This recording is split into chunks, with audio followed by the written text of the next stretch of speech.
ओम नमः शिवाय। काकभुसुंडी जी महाराज का एक नियम है कि जब जब भगवान श्री राम अयोध्या में जन्म लेते हैं तब तक काकभुसुंडी जी उनकी बाल लीलाओं का दर्शन करने के लिए नीलगिरी से आकर के अयोध्या में 5 साल तक रहते हैं और रघुनाथ जी की बाल लीलाओं का दर्शन करते हैं काकभुसुंडी जी। देवताओं के लिए भी दुर्लभ उस कथा को वहां बैठी हुई एक कौवे ने सुन लिया। भगवान शिव के द्वारा कथा सुनाए जाने पर उसे श्री राम के सभी रहस्यों सहित पूर्ण कथा का ज्ञान प्राप्त हो गया। वही कौवा आगे चल करके काकभुसुंडी के रूप में जन्म लेता है। दोस्तों, काकभुसुंडी जी राम के भक्त थे और श्री राम की भक्ति के अतिरिक्त उनका कोई अन्य कार्य नहीं था। वह नित्य वृक्ष के नीचे राम कथा का वाचन करते थे और जिसे सुनने के लिए ऋषि मुनि दूर दूर से आते थे। उनकी कथा में वो आकर्षण था कि एक बार स्वयं महादेव काकभुसुंडी के मुख से राम कथा सुनने के लिए हंस के रूप में उस वृक्ष के निकट रुक गए। श्री काकभुसुंडी जी के मुख से राम कथा सुनकर के महादेव बहुत प्रसन्न हुए और उन्हें इच्छा मृत्यु का वरदान दिया ताकि वे युगों युगों तक उसी प्रकार राम कथा का वाचन करते रहे। कुछ दिनों तक उनसे वो राम कथा जो उन्होंने स्वयं देवी पार्वती को सुनाया था सुनकर के वे तृप्त मन से वापस कैलाश को लौट गए। जो महान कथा स्वयं भगवान महादेव के मुख से निकली हो उसे स्वयं महादेव को सुनाने का सौभाग्य केवल काकभुसुंडी जी को ही प्राप्त है।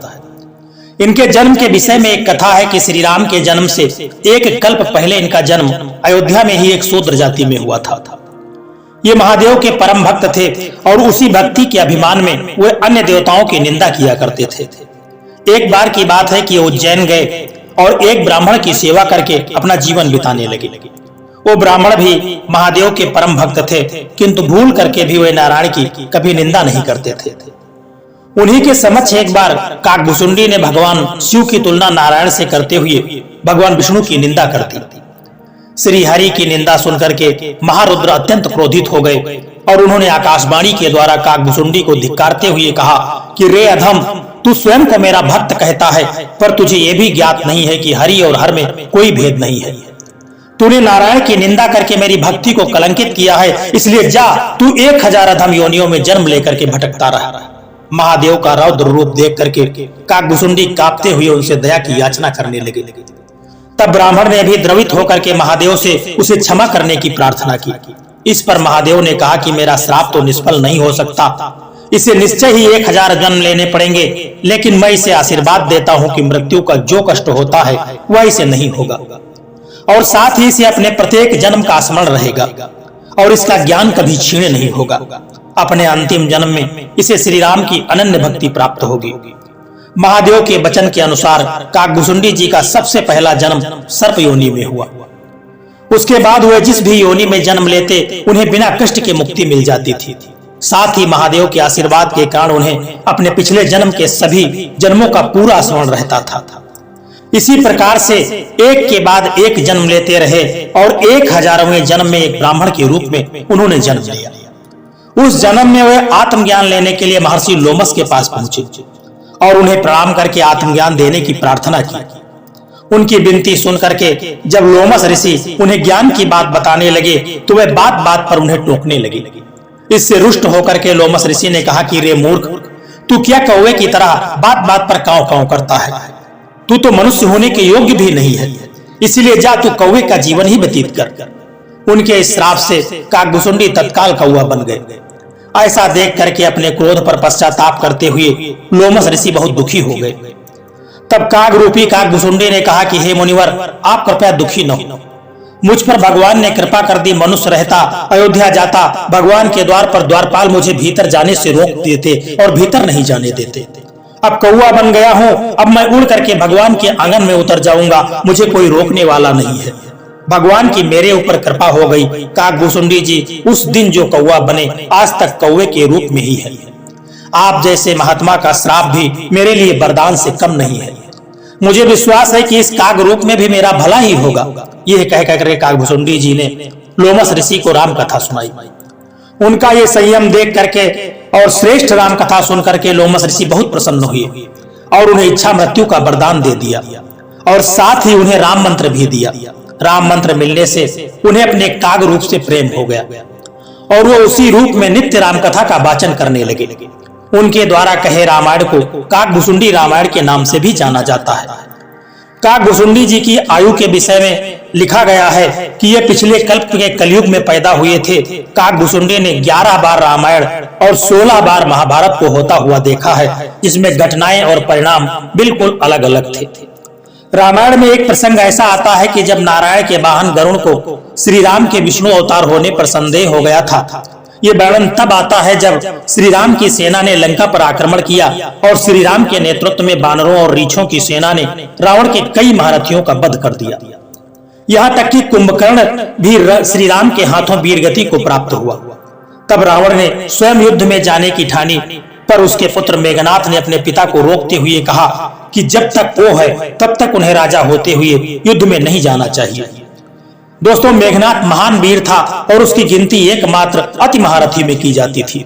संसार में ऐसा कोई भी अस्त्र नहीं था जिसका उसे ज्ञान नहीं था, और उसके भी ऊपर वो तीनों महास्त्रों ब्रह्मास्त्र, नारायणास्त्र एवं पशुपास्त्र का वह ज्ञाता था। अपनी पिता की आज्ञा लेकर के वो युद्ध को गया और माया युद्ध करके उसने राम लक्ष्मण को नागपाश में बांध दिया। नागपाश के प्रभाव से दोनों भाई अचेत हो गए और समस्त सेना चिंतित हो गई। तब जामवंत जी ने बताया कि इस संसार में कोई और इस पाश से इनकी रक्षा नहीं कर सकता है। अगर कोई इन्हें बचा सकता है तो केवल भगवान श्री हरि के वाहन गरुड़ जी हैं। ये सुन करके महाबली हनुमान पवन वेग से उड़ करके पक्षीराज गरुड़ के पास पहुंचे और उन्हें सारी स्थिति बता दी और उनसे सहायता करने की प्रार्थना की। गरुड़ जी ने जब यह सुना कि श्री राम और लक्ष्मण अचेत हैं तो वे तुरंत हनुमान जी के साथ चल दिए। गरुड़ ने श्री राम के बारे में आज तक सिर्फ सुना ही था और उनके आराध्य भगवान विष्णु ने उन्हें यह बताया भी था कि श्री राम उन्हीं के अंश हैं। तब से ही गरुड़ के मन में श्री राम के दर्शनों की इच्छा थी। जब वे रणभूमि में पहुंचे तो वहां उन्होंने श्री राम और लक्ष्मण को एक साधारण मानव की तरह नागपाश में बंधा हुआ देखा। वे बड़े आश्चर्यचकित हो गए कि जिन्हें भगवान विष्णु का अवतार कहा जाता है वो कैसे एक साधारण नागपाश में बंधे पड़े। उन्होंने तत्काल नागपाश को काट करके दोनों भाइयों की प्राण की रक्षा की। जब दोनों सचेत हुए तब भगवान श्री राम ने गरुड़ जी का आभार प्रकट करते हुए कहा कि हे महाबली पक्षीराज गरुड़, आपने हम दोनों भाइयों के प्राणों की रक्षा की है, इस कारण मैं आपको सादर नमन करता हूँ। मुझे अपने प्राणों का मोह नहीं है, किंतु आपने मेरे अनुज के प्राण बचा करके मुझ पर बड़ी कृपा की है। विष्णु अवतार श्री राम को इस प्रकार बोलता हुआ देख करके गरुड़ जी को आश्चर्य हुआ। वो अपनी शंका का समाधान श्री राम से ही करना चाहते थे, किंतु उन्होंने संकोच के मारे वहां कुछ भी नहीं कहा और उन्हें प्रणाम करके वे वापस लौट गए। पर उनके मन में एक शंका पैदा हो गई कि क्या सचमुच श्री राम भगवान विष्णु के अवतार हैं अथवा यह सब केवल एक किंवदंती है। वे अपनी शंका लेकर के सबसे पहले देवर्षि नारद के पास पहुंचे, किंतु उन्होंने गरुड़ को परमपिता ब्रह्मा के पास जाने की सलाह दी। जब वे ब्रह्मादेव के पास अपनी शंका लेकर के पहुंचे तो उन्होंने हंस करके उन्हें महादेव के पास भेज दिया। अब वे महादेव के पास पहुंचे और भगवान शिव ने उनसे उनकी शंका पूछी तो उन्होंने कहा कि हे महादेव, आज जो मैंने देखा है उससे मेरे मन में शंका पैदा हो गई है कि श्री राम क्या वास्तव में मेरे प्रभु नारायण के अवतार हैं या कोई साधारण मानव है। महादेव ने मुस्कुराते हुए पूछा कि ऐसा क्या देख लिया तुमने। तब गरुड़ जी ने कहा कि प्रभु, मैंने देखा कि श्री राम अपने भ्राता लक्ष्मण सहित एक साधारण से नागपाश में बंधे हुए पड़े हैं। हे महादेव, लक्ष्मण तो स्वयं शेष नाग के अवतार कहे जाते हैं, तो फिर वे किस प्रकार एक तुच्छ नागपाश में बन सकते हैं। और तो और उनके स्वामी भगवान विष्णु के अवतार कहे जाने वाले श्री राम भी उस नागपाश में बंद करके अचेत पड़े हुए थे। जिनके केवल संकल्प मात्र से ही सृष्टि का आरंभ और अंत हो सकता है, उस भगवान विष्णु के अवतार कहे जाने वाले श्री राम को मुझ जैसे तुच्छ प्राणी की सहायता की आवश्यकता क्यों पड़ गई। इस कारण से मैं संदेह में पड़ गया हूँ, अतः कृपा करके मेरे संदेह को दूर करिए। तभी महादेव जी ने पूछा कि ब्रह्मदेव ने इस विषय में आपसे क्या कहा है। गरुड़देव जी ने कहा कि प्रभु, परम पिता ने कुछ भी नहीं कहा, अपितु हंस करके मुझे आपके पास भेज दिया। तब महादेव ने कहा कि बस उन्होंने कोई उत्तर इसलिए नहीं दिया क्योंकि ये उत्तर देने योग्य प्रश्न ही नहीं है। राम पर संदेह करना स्वयं नारायण पर संदेह करना है, अतः तुम पृथ्वी लोक पर जाकर के मेरे परम भक्त काकभुसुंडी से मिलो, वो निश्चय ही तुम्हारे संदेह का निवारण कर देंगे। इतना सुनकर के गरुड़ जी पुनः पृथ्वी पर काकभुसुंडी के समक्ष जाकर के पहुंच गए, जो एक वृक्ष के नीचे राम कथा कह रहे थे। दूर दूर से आए हुए विद्वान और महर्षि तल्लीन होकर के उनकी कथा सुन रहे थे। गरुड़ जी भी वहीं बैठे हुए इंतजार करने लगे। कुछ देर बीता और जब कथा समाप्त हुई तो काकभुसुंडी जी ने गरुड़ को देखा और उनका स्वागत करते हुए कहा कि यहाँ मेरे सौभाग्य, कितने सौभाग्य की बात है कि मेरे प्रभु नारायण का सेवक महाबली गरुड़ मेरी कुटिया में आ गए हैं। कहिए मैं किस प्रकार से आपकी सहायता कर सकता हूँ। गरुड़ जी ने उन्हें अपना संदेह बताया, जिसे सुनकर के काकभुसुंडी ने कहा कि पक्षीराज, सावधान होकर के सुनिए, मैं आपको श्री राम का वो रहस्य बताता हूँ जिसे स्वयं महादेव ने पार्वती जी को बताया था और मैंने उस ज्ञान को सुना था। श्री राम निसंदेह श्री हरि के अंश रूप हैं। लंकापति रावण जिनके अत्याचारों के भार से पृथ्वी त्रस्त थी, उसी के वध के लिए नारायण ने भगवान विष्णु के 7वें अवतार के रूप में जन्म लिया। वास्तव में रावण की मृत्यु नारायण के अवतार के द्वारा ही संभव थी, इसी कारण श्री राम का आगमन हुआ। यह सत्य है कि श्री राम भी भगवान विष्णु की भांति केवल संकल्प मात्र से रावण का विनाश कर सकते हैं, किंतु वे मर्यादा पुरुषोत्तम के रूप में जन्मे हैं। अतः स्वयं अपनी लीला के अनुसार वे पृथ्वी पर हर उस गुणों और दोषों से युक्त हैं जिससे एक आम आदमी रहता है। यही कारण है कि श्री राम भगवान विष्णु के अन्य अवतारों से अलग मनुष्यों के सर्वाधिक निकट हैं और उनके लिए एक आदर्श है। अतः हे गरुड़, जो आपने उन्हें युद्ध में अचेत पड़ा हुआ देखा, उसे उन्हीं की लीला मानिए, क्योंकि बिना उनकी इच्छा के उन्हें त्रिलोक में कोई भी मूर्छित नहीं कर सकता है। और जहां तक लक्ष्मण की बात है, तो वो भी निश्चय ही नागराज शेष के अवतार हैं, किंतु वे भगवान विष्णु के भक्त हैं और मानव रूप में भी वे अपने प्रभु श्री राम का ही अनुसरण कर रहे हैं। हे गरुड़ जी, इसी तरह एक बार मुझे भी शंका हो गई थी प्रभु श्री राम पर। फिर प्रभु ने ऐसी लीला रची, ऐसी माया रची कि मेरा सारा अहंकार चूर हो गया, मेरा घमंड चकनाचूर हो गया। एक बार की बात है कि भगवान बाल लीला कर रहे थे, भाइयों के साथ खेल रहे थे और मैं दूर बैठा हुआ यह सब देख रहा था। तो राम जी पुआ खा रहे थे। पुआ जानते हैं ना, मालपुआ। राम जी मालपुआ खा रहे थे, तो सामने मुझको राम जी ने मालपुआ दिखाया, खाओ। अब भगवान जिसको अपना प्रसाद दे कौन भागा होगा जो वह खाने नहीं जाएगा। मैं दौड़ करके जब खाने गया तब भगवान ने रो दिया। भगवान ने रो दिया तो भाग लिया मैंने। फिर वो मालपुआ दिखा करके खाने के लिए मुझे बुलाया, फिर गया तो फिर रोने लगे, फिर भाग आया। फिर भगवान पुआ दिखाने लगे, आओ आओ खा लो खा लो। मैं जैसे ही भगवान के पास पहुंचा, भगवान फिर से रोने लगे, तो मैं वापस चला आया। ऐसा चला 5-6 बार। अब देखिए भगवान की माया का प्रभाव। जब 5-6 बार ऐसा हो गया तो मेरे मन में आया कि यह भगवान नहीं हो सकते। कहीं भगवान अपने भक्तों के साथ ऐसा खेल खेलते हैं, क्या यह भगवान नहीं है? माया ने पकड़ा मुझको। रघुनाथ जी वहीं बैठे बैठे अपना हाथ फैलाया मुझको पकड़ने के लिए और मैंने भागना शुरू किया। 3 लोक 14 भुवन तक मैं भागता रहा। भगवान का हाथ मेरे पीछे पीछे दौड़ता रहा।